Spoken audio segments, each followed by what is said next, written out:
മോശവത്സലം ശാസ്ത്രിയുടെ ഇളയ മകൻ 10ാമത്തെ വയസ്സിൽ പാമ്പ് കടിയേറ്റ് മരിച്ചു.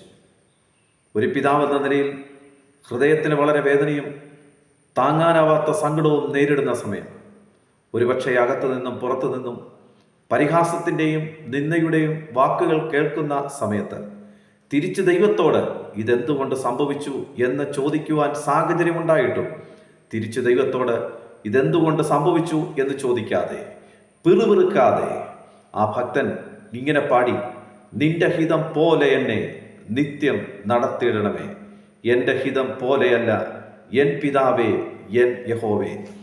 ആ വേദനയുടെ നടുവിൽ, ആ വേർപാടിൻ്റെ നടുവിൽ ഇങ്ങനെ പാടണമെന്നുണ്ടെങ്കിൽ മോശവത്സലം ശാസ്ത്രി എന്ന് പറയുന്ന ഭക്തന് ദൈവവുമായിട്ടുള്ള ഏറ്റവും അടുത്ത ബന്ധവും യേശുവിനോട് ചേർന്നുള്ള ജീവിതയാത്രയുമാണ് ആ ഭക്തനെ ഈ പാട്ടിൻ്റെ വരികൾ പാടുവാൻ പ്രേരിപ്പിച്ചത്.